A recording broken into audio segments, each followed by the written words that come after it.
Welcome back to the Morning Roast here on a Thursday morning. Good morning, everybody out there getting off their graveyard shift. If you're at work, what is happening? Good morning to all the truck drivers, all the professional dancers. I know it was a tough Wednesday, man, and it was slow out there. But good morning to you up there, Taqueria Zorro. My guy, Norm. Got me in a spin class, man. I see a funny quote here. Good morning to everybody on YouTube, the Comcast Business Text Line, and Twitch. Giants for life. Bonte tried to turn on a golf ball and hit it 400 feet down the line.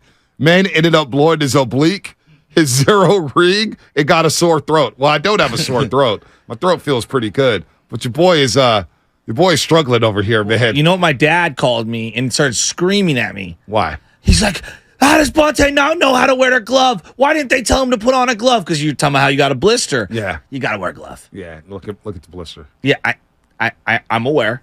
So now I get the tape, though. Got to wear a glove. Especially when you're first starting off, because you're going to have a death grip on that golf club. I had a death grip. Yeah, you got to loosen it up, all right? Loosen it up, number one. Number two, yeah, you got to wear a glove. And then my dad was outraged that you didn't do any short game. I did a little bit of putting. Chipping. Oh, the chipping. He thinks you should have started there. I go, Dad, you're not the teacher. You're not the instructor. He's like, I'm gonna fix everything for him. The wedge, the short game. Bro, you're putting. The putting was awful. I love you to death. Those greens were fast. Well, when you're hitting it like you're trying to hit your driver, it's a putter, dog. You're rolling it. You're not hitting it. God bless you. Oh, man. I'm happy that you're getting into it, though. Oh, man. It's a lot of fun. Here's the key. You have the right demeanor. You have the right attitude. And you definitely look the part. I guess that's half the battle, right? Yeah, it is. I can't wait to get to Shrixon clubs. Amen. Shout out to Amen up there. Shrixon, he's a Kings and Raiders fan. He listens to the roast. He's always driving around. He's like, the clubs will be there. We're going to get them done. They'll be at I cannot wait. Can I take a look at some Shrixons? Yeah, absolutely. Tell him I'm in the market. Well, you should see the balls I got. Oh, yeah? They're yellow and white. Oh, really? Yeah, they're pretty sick. Yeah? They're pretty sick. All right, man. They should come with a GPS tracker. They should. All right. So you can find them. Let's get to our boy, 3-time All-Star, 4-time Gold Glove, award winner, play for the Mariners. You don't hit it far enough. No, not yet. Not yet. It is slicing left. That's okay. All of them are slicing left. That's okay. Oh, man. Bonte the Butcher. Oh, man. Wait, Bret Boone had 3 lockers while he was with the Mariners? What the hell did he need? Barry Bonds had 4 with the Giants. Why does Bret need 3 with the Mariners? All right, we're joined by Bret Boone, host of the Bret Boone podcast, an Odyssey original featuring the most notable names in all of Major League Baseball and all around sports every single week. He was so good the first time, we had to get him back on a second time, and we'll probably have him on the third and fourth and fifth. Bret, good morning, man. What the hell are you doing with 3 lockers with the Mariners? Where did that story? That's a great story. I completely forgot about that. I did. I had 3 lockers. What did you? You store the cleats in one, the gloves in the other one, and just your uniform in the other? What was going on there? It was kind of a shtick after a while. My teammates looked at it and said, that's great. He's got 2 lockers. And I said, why not 3? So I had 3. I had Boone, Boone's friend, and Boone's other friend. And that was the heading on the locker. Now, it was shticky. I was late in my career, especially, I became obsessed with my bat. Edgar Martinez, I blamed for this. He had a scale, and never in my life have I ever weighed a bat. I just thought, I ordered my dozen was 34, 32. But later in my career, I started to get really anal about it. Like, it's got to be 31.7, 31.9, and I'd be sitting there and I'd weigh them, and I'd go, I think it led to me retiring. Wow. To be honest with you. Well, I would have all my bats lined up, and then every day I'd go out for batting practice, and I'd take 4 with me, and I'd use all 4, and I'd find which ones that were going to be my next gamer, and I just kind of had a little bit of a process I went through, and then I don't know, just ended up having 3 lockers, and it like I said, it ended up being a shticky thing. It was funny, but yeah. You brought that back. I forgot that happened, but well, Bret, let's go down this rabbit hole because let's go down this rabbit hole because I'm coaching all the kids right now, and a lot of these kids are 12 years old and they want to get like an adult glove, if you will, a high school glove, right? And so I help them find gloves and shape the gloves for the kids. Some kids are Rawling Die Hard, some are Wilson, and everyone's got their own way of doing things. And it feels like the glove game itself has stepped up because now everyone wants to show expression for what what they look like. Let me get a blue glove and a red glove. Were you Rawlings? Were you Wilson? Were you a particular model? Like, what were you rocking, man? Did you have multiple gloves? Okay, my first glove that I really took to when I got to that little league level where I started to play. Pete Rose gave me a glove when I was a kid. He was from his third base days. I remember it to this day. It was a GIC 3E, and I used that glove through high school. It ended up getting stolen. Now Mizuno, my whole career I used Mizuno. Gotcha. They changed the model, but I gave it to him. I said, it's a GIC 3E. I could always remember that. I remember Curly Bates, who was the original Mizuno guy. And they made a new glove. It was like the 600 MVP, and then that was my glove. And I used that for my whole career. I couldn't get away from it. Gloves are so... You talk about shaping and all that. Mm-hmm. We all have, my glove was considered ugly. It was a frying pan. It was kind of Walt Weiss used a similar glove. Was it floppy? It was ugly. Floppy, ugly. Oh, I hate those. Too big for a second base. Nobody liked my glove, which was great. I didn't really care. And I one day I remember Ichiro being a teammate. He's very particular. I mean, he's got to have his glove right and polished every day, sitting in his locker polished. Mine, I just throw in the dirt, and I remember one day he came up to me, he said, Boone, in his accent, he goes, you have no respect for your equipment. I looked at him and I said, Ichiro, look at your pretty glove. I said, mine's just as gold as yours, so don't worry about it. Bret Boone. It is. It's a unique thing, a guy's glove, because I had a routine. Once a year, I'd put that glove. That was my gamer for the year, and then I had a new one that I would break in using BP. That would be my gamer a year later. Guys like Walt Weiss used his glove from his rookie year until I think his second to last year or last year in the big leagues. It finally just wore out on him and he couldn't wear it. But guys are particular. Everybody has a different way of going about it, but it's whatever works for you. Man, Bret Boone here on the Morning Roast on 95.7 The Game. Let me ask you this one, Bret, because I do want to get into what you talked about with Mike Krukow and John Miller, of course, iconic broadcasters here with the San Francisco Giants. John will actually join us tomorrow on the Morning Roast on 95.7 The Game, so that'll be a lot of fun. But I want to ask you about this, because the Giants right now, they're winning some games and they're bringing up some of the youngsters. So as a veteran, because you were a veteran in this league and you saw somebody, whether it's a new hot shot from AAA, the prospect that everybody's talking about, and he finally comes up to the show. As a veteran, do you feel obligated to take that youngster under your wing? Or how do fellow veterans feel about that? Do they just kind of look at the youngster and say, well, you got to come up here and earn it, dude. Your accolades at AAA mean nothing up here. Or as a veteran, do you just sit back and say, you know what? Come here, youngster. I'm going to help make sure that you live up to the potential that you have. Well, it was different when I came to the big leagues. It was very much about earning your stripes and showing that you belonged in the big leagues. That being said, I did have some guys that kind of took me under their wing. Jay Buhner comes to mind. Buhner. Chris Bosio. Comes to mind. I mean, tough love. I mean, beat me to death verbally, but then put their arm around me when no one was looking, go buy me lunch and encourage me and teach me the ropes. It's a little bit different now. When I became a veteran player, I'd see that new hotshot. I'd see, I'd kind of size them up. But at the same time, what's the goal? The goal is to win games. And if this guy can help my team, of course, I'm going to do everything in my power to give him the best advice I can give him, to help him, mentor him a little bit, tell him things that I did that didn't work, things that I did that did work. So I think, especially today's game, it seems like the young players come up. And as a rookie, they kind of have status already. Well, that blows my mind, because it's like, man, that was different than my experience. It seemed like it was a long road for me to just prove that I was a big leaguer. I had some tough managers early. Lou Piniella was hard on me. Ended up being one of the favorite men in my life all time. But early on, he made me earn my stripes, and it wasn't just have a good game. It's like, show me tomorrow and show me the next day. So different era now. But I think the guys today encourage the young players. They're very embraced at an early age. I don't know. The jury's out. Is that better? Maybe if you make it less of a stress pool and easier to fit in at an earlier, maybe they relax and they give you production early on. My way was kind of, hey, you better prove it. And in the long run, I look back and I was better for it. I learned lessons. It wasn't just given to me. So I don't know which is the best way. I think today it's a little bit easier as a young player coming to the big leagues. Well, what are you looking for in the modern day for a guy to know if he's going to stick? I mean, obviously, guys do have down years, and sometimes they come up and they're awesome, and then they have a sophomore slump or whatever.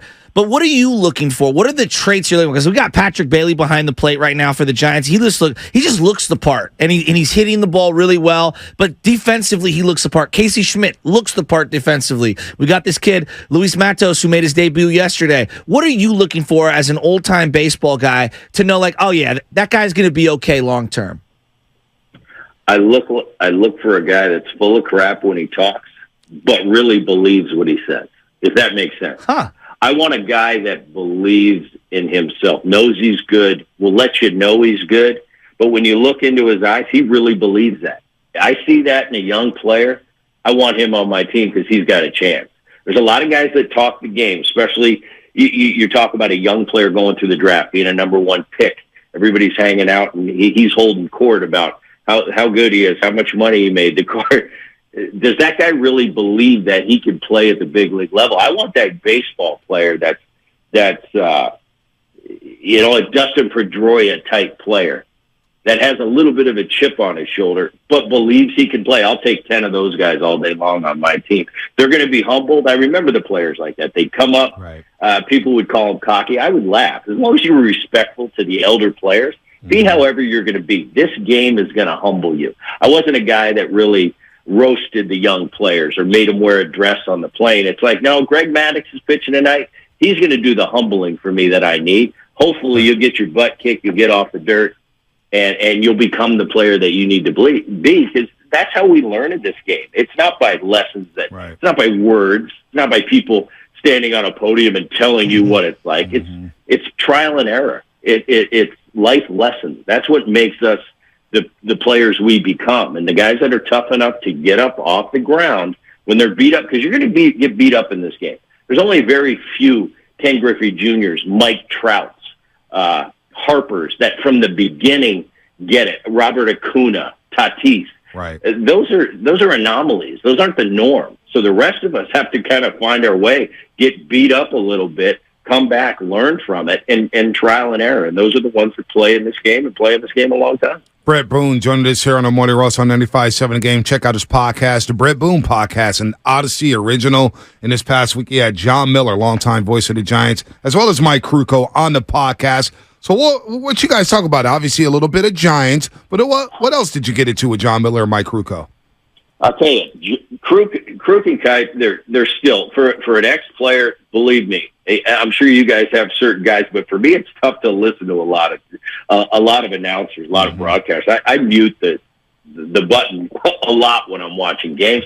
Kruk and Kite, from the time I played through current, I've always loved that duo. I think there's a genuine respect and love for one another, and I told Krukow that in my interview. I just got a lot of respect. They love what they do, and they really care about each other.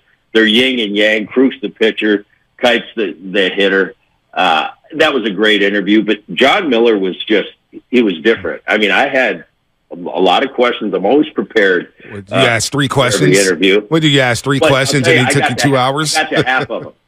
I got to half of the questions with Johnny. He just went up. It was like a storybook. I mean, he went from 1974 Reggie Jackson's A's to Bonds to the great San Francisco years, the 3 World Series. He covered his Oriole career and following Cal Ripken and that whole thing. I mean, he went so long. We went 2 hours and 10 minutes. We would have gone 3 hours.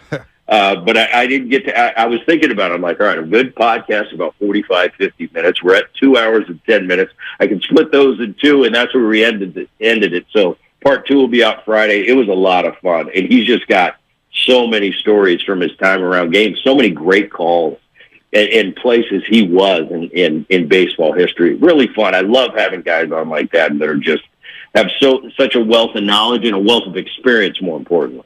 You played at the Kingdom, correct? Yep. I did. Yeah. Like a video game. Yeah, and well, I want your perspective on this, like what the A's are going through right now, clearly, like, there's the whole relocation thing, which I'm sure for a player can be its own thing. But talk about maybe playing in a facility that you deem as a major leaguer to be almost minor league-ish. Like, you finally get to the bigs and you're at the big show and it's, man, this is where I wanted to be my whole life. And you look around and maybe the facilities aren't even close to as good as they were when you were in the minors. That's got to be kind of difficult to process. No, just wait to go on the road and you'll be back in the big league. I'll tell you what, when I came to the Coliseum was beautiful. It was kind of like Dodger Stadium before they turned it, they enclosed it and they turned it into, a facility for football and baseball. Mm-hmm. I particularly loved hitting at the Coliseum. It was a dump. It wasn't an aesthetically pleasing place. Fans were sparse. Even when the teams in the early 90s, we had a big rivalry with the A's and the Mariners. They were some great teams. But the crowd wasn't. It was always cold, kind of damp. But you know what? As a player, when you hit well somewhere, you don't care where you're playing. That's your favorite place to be on that particular day. So I didn't mind the Coliseum. Fast forward to today's standards. The standing in the minor leagues are so much nicer. The stadium, the A-ball facilities versus the ones I played in. It's night and day. So you're right.